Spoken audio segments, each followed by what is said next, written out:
अम्मा बाद फ़अऊज़ु बिल्लाहि मिनश्शैतानिर्रजीम बिस्मिल्लाहिर्रहमानिर्रहीम अल्लज़ी बारकना हौलहु सदक़ल्लाहु मौलानल अज़ीम इन्नल्लाहा व मलाइकतहु युसल्लूना अलन नबी या अय्युहल्लज़ीना आमनू सल्लू अलैहि वसल्लिमू तस्लीमा। सारे रात बवाज़े बुलंद दुरूद पाक पढ़ें। अस्सलातु वस्सलामु अलैका या रसूलल्लाह व अला आलिका व अस्हाबिका या सय्यदी या हबीबल्लाह। किबला गुले गुलशन सादात गुलस्ताने चुराही के महकते हुए फूल हज़रत साहबजादा अली पीर दस्तगीर ज़ेब ज़ीनत आस्ताना आलिया नक्शबंदिया मुजद्दिया नूरिया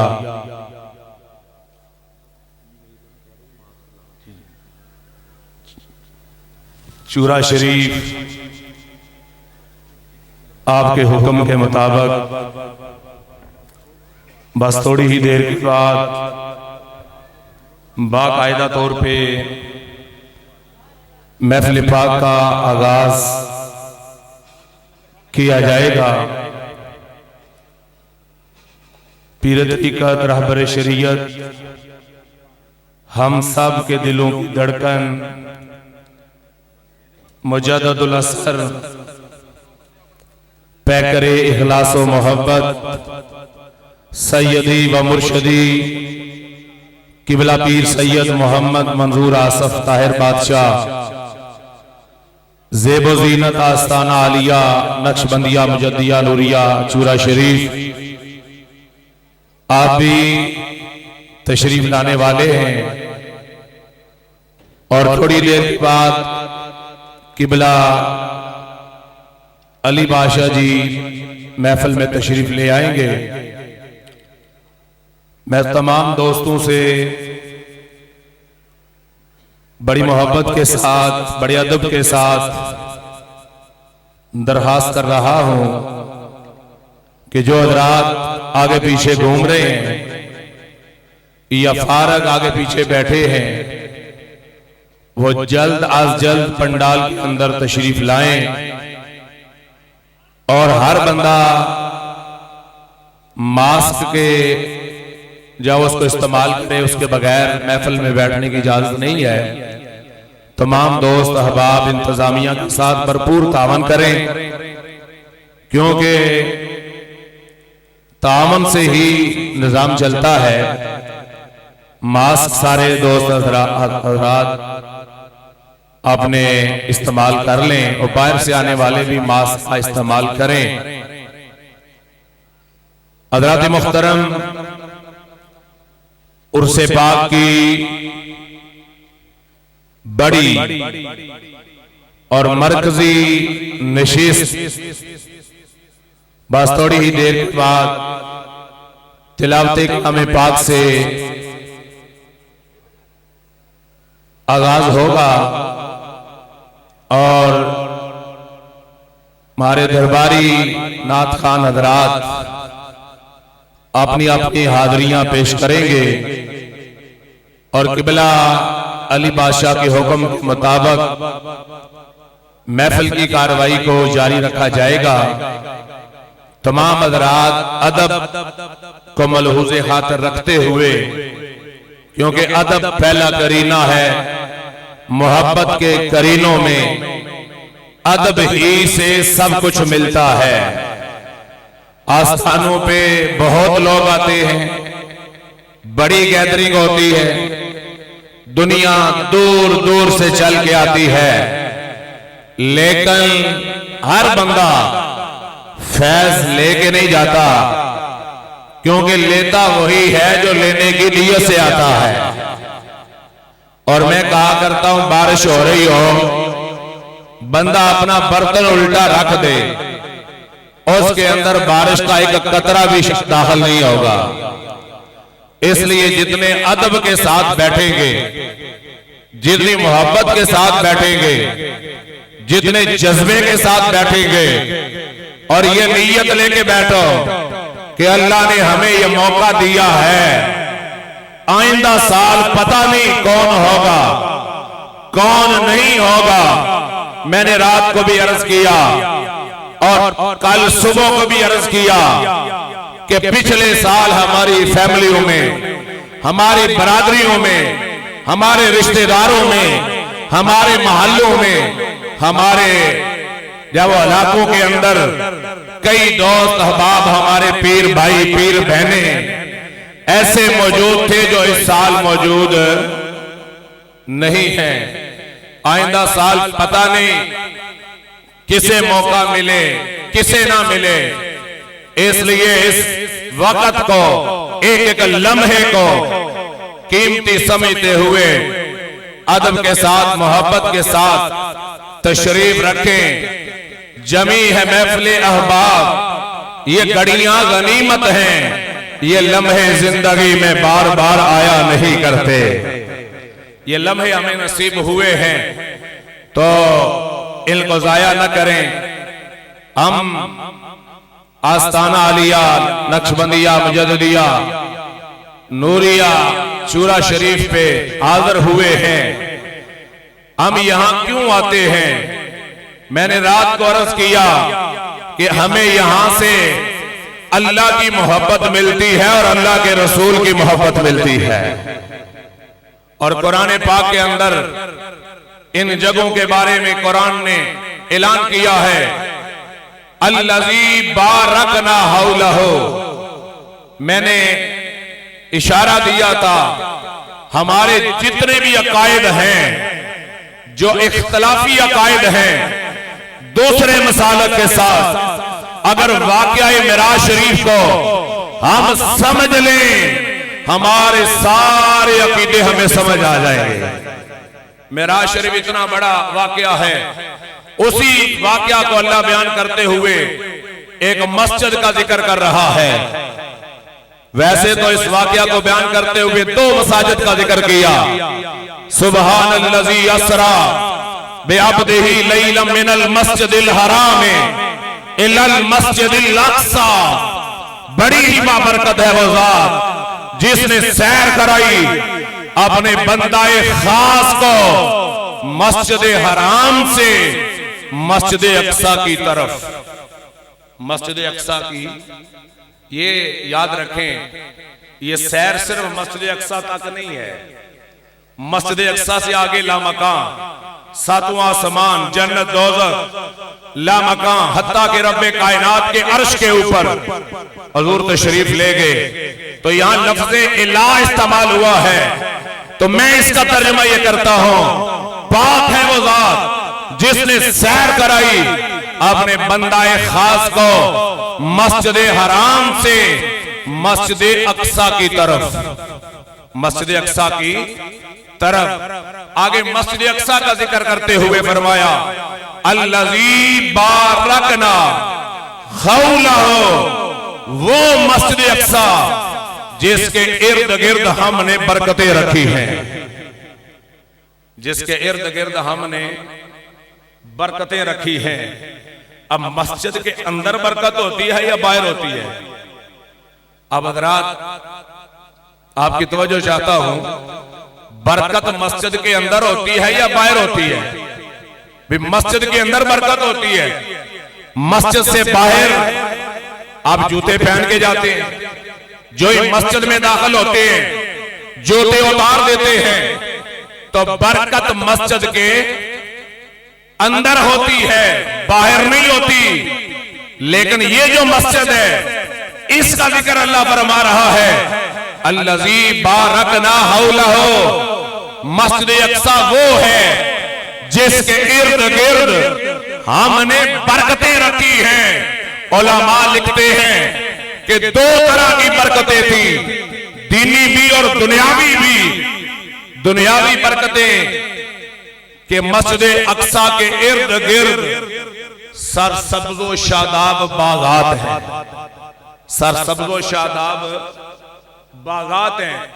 और दीनी बरकतें क्या है?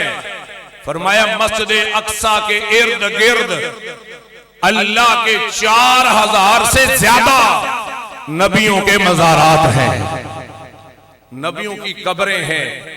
तो साबित ये हुआ जहां अल्लाह वालों के मज़ारात होते हैं, जहां अल्लाह वालों के डेरे होते हैं, जहां अल्लाह वालों के आस्थाने होते हैं, वो जगह बरकत वाली होती है, वो जगह बरकत वाली होती है। वहां जाके बरकत हासिल की जाती है, बरकत ली जाती है। तो हम चूरा शरीफ आते हैं तो यहां से हमें बरकतें मिलती हैं, यहां से मुकद्दर बदलते हैं, यहां से किस्मतें बदलती हैं। और जिस जगह पे अल्लाह की रहमत और बरकत नाज़िल हो रही हो, उस जगह पे आके बरकत हासिल करना, ये अल्लाह के नबियों की भी सुन्नत है, अल्लाह के नबियों की भी। कुरान ही के अंदर है कि हजरत ज़करिया अलैहिस्सलाम ने हजरत मरियम के करीब खड़े होके रब से बेटे की दुआ मांगी। और हजरत मरियम के पास बेमौसमे फल आए,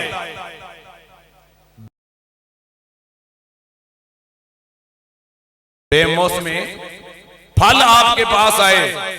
तो हजरत ज़करिया ने सोचा, अल्लाह अगर मरियम के पास बेमौसमे फल भेज सकता है तो मेरे भी फल का मौसम गुजर चुका है, औलाद भी एक फल है, मेरे भी फल का मौसम गुजर चुका है। तो हजरत ज़करिया ने हुनालिका दाआ ज़करिया रब्बहू, हजरत ज़करिया ने हजरत मरियम के करीब खड़े होके अल्लाह से दुआ मांगी, अल्लाह से इल्तिजा की। काल रब्बि हबली मिन लदुनका ज़ुर्रियतन तय्यबतन इन्नका समीउद दुआ। जब ये दुआ मांगी हजरत मरियम के करीब खड़े होके, तो अल्लाह ने फौरन दुआ को कबूल फरमा लिया, अल्लाह ने फौरन दुआ को कबूल फरमा लिया। और अल्लाह ने आपको हजरत यहया की बशारत अता फरमाई, यहया बेटा अता फरमाया। तो ये हसूल बरकत की जगह होती है। भाई कौन आज किसी के पास वक्त नहीं, हर बंदा मसरूफ है, लेकिन हम टाइम निकाल के यहां आते हैं अपनी सारी मसरूफियात छोड़ के, इसलिए आते हैं कि यहां अल्लाह की रहमतें मिलती हैं, अल्लाह की बरकतें मिलती हैं।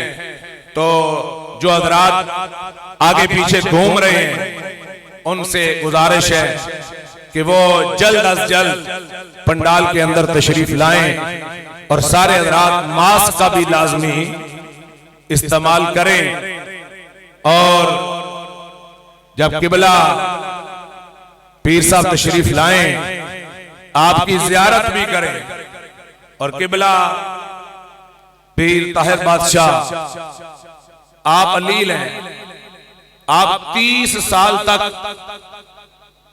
कभी फैसलाबाद, कभी सियालकोट, कभी गुजरांवाला, कभी गुजरात, कभी मुल्तान, कभी चूरा शरीफ, कभी पेशावर, 30 साल आपने वर्क किया है, 30 साल आपने मेहनत की है। और मुरीदों के पास जाके आप जाओ हमें मुलाकात का शर्फ अता फरमाते रहे। अब काफी अरसे से आप बाहर नहीं जा सकते, हमारी जिम्मेदारी है, हमारा हक है कि हम वहां जाके आपकी ज़ियारत किया करें। आज तो ज़ियारत सबकी होगी, लेकिन जो दोस्त जा सकते कोशिश किया करो हफ्ते में, महीने के बाद आपकी ज़ियारत किया करो। और आपकी बारगाह में पहुंच के जो भी रब से मांगोगे मेरा रब अता फरमाएगा। और ये भी याद रखो जो मुर्शिद होता है, जो पीर होता है, वो हमेशा अपने मुरीद के सर पे होता है। पीर अपने मुरीद के सर पे होता है। मुरीद का कोई भी अमल पीर की निगाहों से ओझल। आप बोल नहीं रहे, माशाल्लाह सारे सच्चे। यहां जिस भी मुरीद को देखा जाए ना, वो एक से बढ़ के है, एक से बढ़ के है। मैं यहां खड़ा हूं, आप वहां बैठे हैं, कुछ हजरात सिक्योरिटी कर रहे हैं, कुछ लंगर खाने के अंदर है। ये बस थोड़ी सी ड्यूटियां तकसीम हुई हैं, वरना पता नहीं इस मजमे के अंदर कितने ऐसे लोग बैठे हैं जिनको किबला पीर साहब कितना ज्यादा पसंद फरमाते हैं। इसलिए यह आम खास की बात नहीं है। तो जो भी आप दुआ, मैंने एक नहीं दर्जनों मर्तबा ऐसा मुशाहदा हुआ है कि हम सोचते अपने घर के अंदर बैठ के हैं, ये वहां पहुंचते हैं तो जो बात माइंड के अंदर होती है किबला पीर साहब को पहले बयान फरमा देते हैं। कई मर्तबा ऐसे मुशाहिदात हुए हैं। तो आज भी ज़ियारत करेंगे, गुफ्तगू भी सुनेंगे और किबला अली बादशाह साहब की भी गुफ्तगू समात करेंगे, ज़ियारत करेंगे और अपने मुकद्दरों पे नाज करेंगे कि अल्लाह ने हमें कितना बड़ा आस्ताना, उसके साथ हमारी निस्बत। और मैं कहा करता हूं, निस्बत से किस्मत बदल जाती है, निस्बत से किस्मत बदल जाती है। और यहां अगर इस तरह कह दिया जाए, किस्मत अच्छी हो तो निस्बत अच्छी मिल जाती है, किस्मत अच्छी हो तो निस्बत अच्छी मिल जाती है। तो अल्लाह ने हमारी किस्मत अच्छी थी, तो अल्लाह ने हमें ये निस्बत अता फरमाई है। जिस आस्ताने पे एक नहीं दो नहीं, पाकिस्तान बरे सगीर पाको हिंद की 72 गदियों ने डायरेक्ट फैज लिया है। बाबा जी सैयद नूर मोहम्मद चुराई रहमतुल्लाह अलैह से पाकिस्तान की 72 से ज्यादा गदियां ऐसी हैं जिनको डायरेक्ट फैज चूरा शरीफ से मिला है। और जब आप तेरा शरीफ के अंदर मौजूद थे, जिंदगी के आखिरी अयाम, 1.5 साल या 2 साल या 2.5 साल कह लो, आपकी जिंदगी के आखिरी अयाम, उधर मेरे आका की जियारत हुई ख्वाब के अंदर। ख्वाब के अंदर हुजूर तशरीफ लाए और आपने फरमाया कि तुम पंजाब के अंदर अटक के करीब एक जगह है चूरा, वहां चले जाओ। आपकी जिंदगी का 1.5 साल बाकी है और इस 1.5 साल के अंदर 2.25 लाख बंदा आपकी निगाह से फैज़याब होगा। एक मर्द पहुंची वहां से है ना, सुभान अल्लाह, माशाल्लाह मजमा काफी है, लेकिन अभी क्योंकि मुझे कहा गया कि माहौल बनाना है, तो माशाल्लाह हमारे दरबारी जिस तरह नाथ खान है ना, हम दरबारी खतीब भी हैं, तो सबको बारी बारी मौका दिया जाएगा। पिछले साल फ्याजी साहब नकाबत की जिम्मेदारी थी, वो ले रहे, तो उन्होंने सबको मौका दिया, इंशाल्लाह सबको मौका दिया जाएगा। वैसे अगर मेरे दिल की बात पूछो तो मुझे यहां खड़े होते हुए डर लगता है। हुक्म है अल अमरु फौकल अदब, अमर जो होता है वो अदब के ऊपर होता है। तो मैं अर्ज ये कर रहा था कि फरमाया कि इतने अरसे के अंदर 2.25 लाख बंदा आपकी निगाह से फैज़याब होगा। तो पूछा या रसूलल्लाह सल्लल्लाहु अलैहि वसल्लम, दुरानिया थोड़ा है, वक्त थोड़ा है और काम ज्यादा है। फरमाया ए नूरे मोहम्मद, आंख तेरी होगी, तेरी आंख के अंदर ताकत तेरे रसूल की होगी।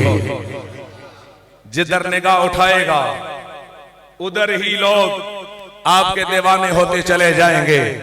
मेरे भाइयों, इतने अरसे के अंदर इतनी ज्यादा पूरे पाकिस्तान के अंदर आप जिस भी आस्थाने पे चले जाओ, जितने भी नक्शबंदी आस्थाने हैं वो चूरा शरीफ के फैज़याब हैं। ये मेरे आका इमामुल अंबिया की अता है, अताए रसूल है। मेरे आका ने ड्यूटी लगाई है कि तुमने सरजमीन चूरा शरीफ के ऊपर बैठ के अल्लाह की तौहीद का और मेरी रसालत के डंडे बजाने हैं। और इस आस्थाने की और किबला व काबा मल जाओ बाबा, हम चूंकि आले सुन्नत व जमात है, हमारे मसलक का क्या नाम है? आले सुन्नत वाल जमात नहीं कहना, वा जमात। माशाल्लाह थोड़ी सी पहचान करें। आले सुन्नत व जमात, वल जमात और है, वल जमात और हैं, हम आले सुन्नत व जमात हैं। तो हम सहाबा के साथ भी मोहब्बत करते हैं और नबी की आल से भी मोहब्बत करते हैं। नबी पाक की हर निस्बत का हम अदब करते हैं, एहतराम करते हैं। हम ये नहीं देखते कि मौलवी कितना बड़ा है, हम ये नहीं देखते कि शाहुल कुरान कितना बड़ा है, हम ये नहीं देखते कि शाहुल हदीस कितना बड़ा है। हम निस्बत चेक करते हैं।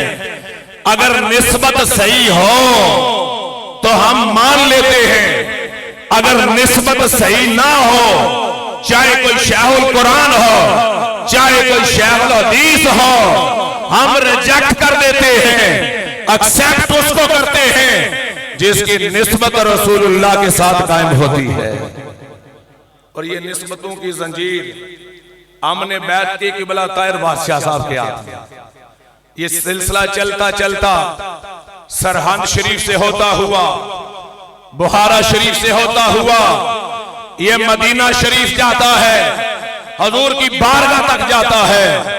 हमारा सिलसिला, चाहे सिलसिला तरीकत हो, चाहे इस खानदान का सिलसिला नस्ब हो, सिलसिला तरीकत जो है वो हजरत अबू बकर सिद्दीक तक जाता है। और सिलसिला नस्ब इस खानदान का हजरत इमाम हसन से होता हुआ, हजरत मौला अली मुश्किल कुशा से होता हुआ, हजरत सैयदा तैयबा ताहिरा आबिदा राकिया साजदा मोमिना सैयदा फातिमा, तो ज़ारा की निस्बत से रसूलुल्लाह तक पहुंचता है। माशाल्लाह, सिलसिलाए तरीकत की बात भी मैंने की है और सिलसिलाए नस्ब की बात भी की है। सिलसिलाए तरीकत नक्शबंदियों के पेशवा हजरत सैयदना अबू बकर सिद्दीक की बारगाह तक पहुंचता है। और सिलसिलाए नस्ब हजरत मौला अली मुश्किल कुशा से हजरत सैयदा फातिमा तुजारा की निस्बत से रसूलुल्लाह की बारगाह तक पहुंचता है। और ये बात याद रखो, दुनिया वालों की नस्ल बेटों से चलती है, दुनिया वालों की नस्ल बेटों से चलती है।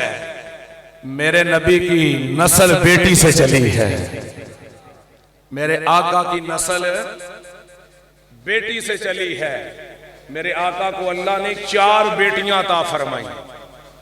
कितनी बेटियां अता फरमाई? ये बात समझने वाली है।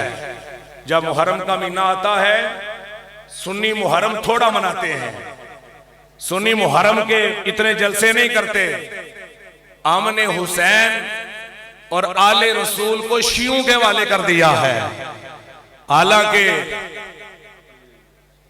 आले रसूल का वारिस भी सुन्नी है और नबी के सहाबा का वारिस भी सुन्नी है। तो मेरे आका इमामुल अंबिया को अल्लाह ने 4 बेटियां अता फरमाई। जो शिया है वो कहते हैं हुजूर की एक ही बेटी है, वो 3 बेटियों का इनकार करते हैं। और दलील कौन सी देते हैं कि मुबाला के वक्त जब 10 हिजरी को मुबाला हुआ निजरान के ईसाइयों के साथ, उस वक्त हुजूर सैयदा फातिमा तुजारा को लेके गए, बाकी बेटियों को लेकर नहीं गए। अब शियों को यह भी पता नहीं कि हुजूर की 3 साहबजादियों का उस वक्त विसाल हो चुका था।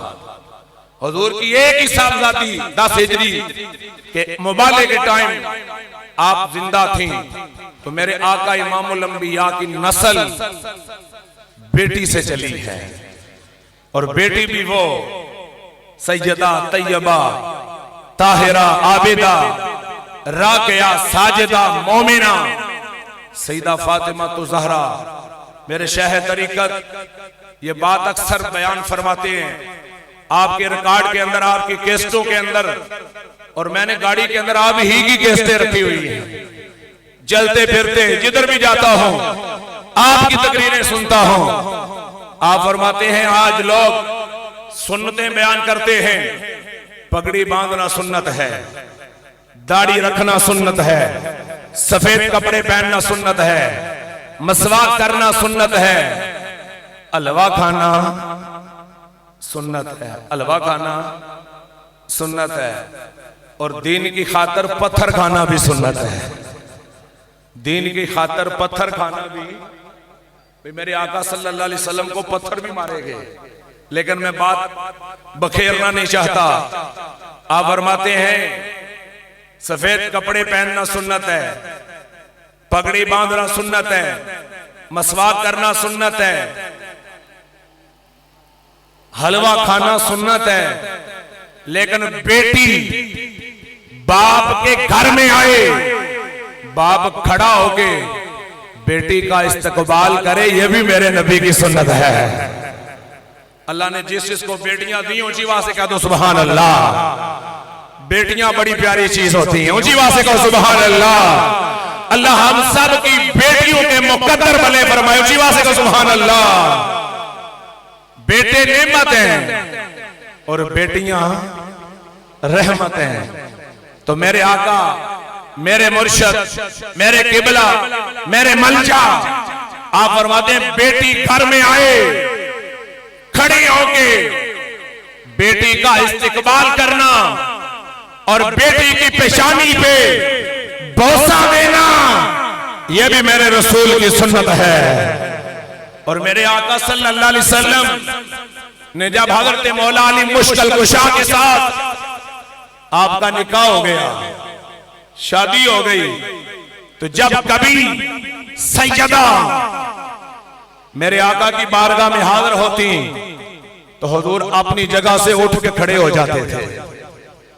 मेरे आका, मैं एक दीन का तालिब इल्म होने के नाते, अगरचे मैंने दर्स निज़ामी किया, एमए किया, एमएड किया, एमफिल किया, लेकिन मैं अपने आप को तालिब इल्म कहता हूं, क्योंकि जब तक बंदा तालिब इल्म होता है सीखने की हिस्स बंदे की मौजूद रहती है। तो मेरे भाइयों, मेरे आका सिर्फ 2 हस्तियों के इस्तिकबाल के लिए उठे हैं, 2 हस्तियों के इस्तिकबाल के लिए उठे हैं, इस्तिकबाल किया है, प्रोटोकॉल दिया है।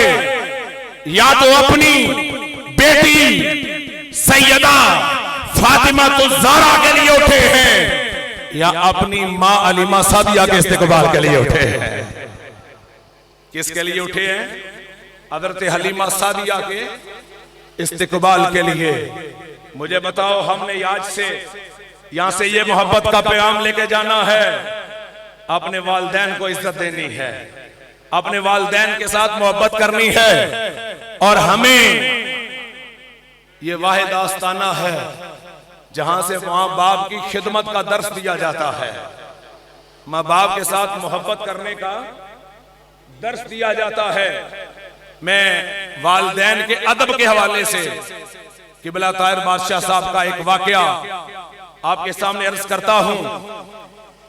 हमारे वजीराबाद के साथ एक गांव है धोंकल, मेरा भी और मेरे बड़े भाई कारी अयूब साहब दोनों का ससुराल गांव है। हमारी ससुराल फैमिली के अंदर एक मलक जमील अवान साहब, वो पुराने, कल मैं एक किताब का मुतालिया कर रहा था तो उसके अंदर मैंने पढ़ा बाबा जी सैयद दीन मोहम्मद चुराई रहमतुल्लाह अलैह आप दोंकल के अंदर जाया करते थे, दोंकल के अंदर आपके मुरीद थे। तो वो मलक जमील अवान किसी वजह के साथ कई मामलात हो जाते हैं, वालिद साहब के साथ नाराजगी हो गई। वालिद साहब उनके छोटे भाई के घर में उनके साथ रहते हैं। ये कहते हैं मैंने वालिद साहब को मिलना छोड़ दिया, उनके पास जाना छोड़ दिया। और इसी दौरान एक दिन मैं शेखुपुरा हाजिर हुआ किबला ताहिर बादशाह के पास। अभी मैं मुलाकात के लिए सामने ही गया था, आपने फरमाया जमील अवान जा वापस चला जा, जाके पहले अपने बाप को राजी कर।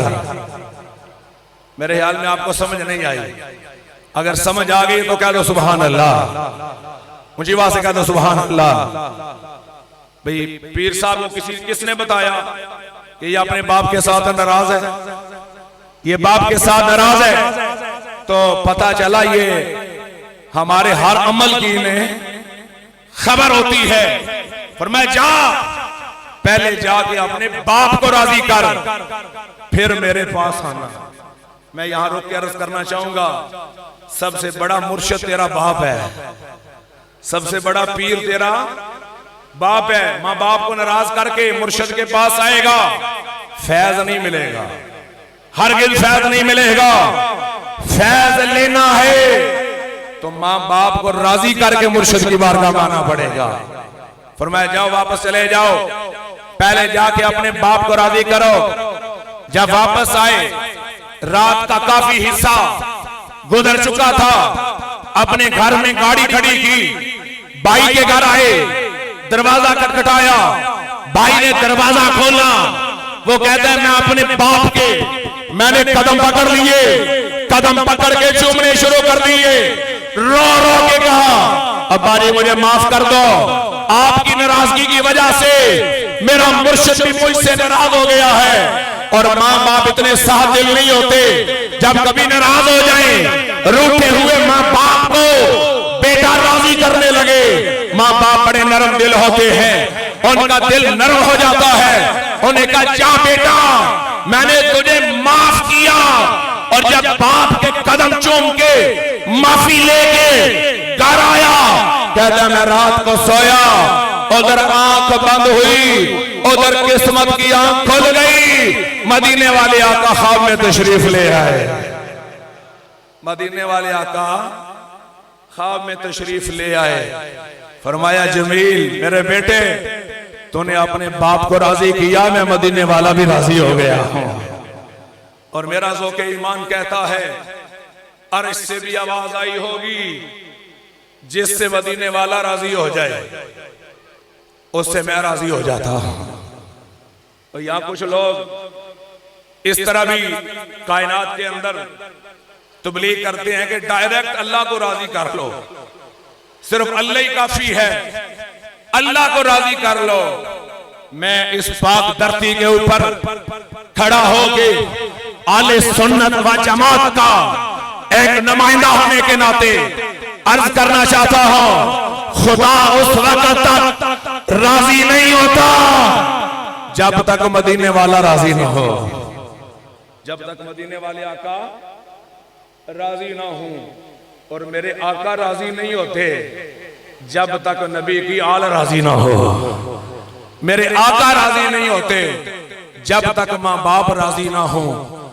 तो मेरे भाइयों, उनको बाप की माफी की वजह से अल्लाह भी राजी हो गया, मदीने वाले आका भी राजी हो गए।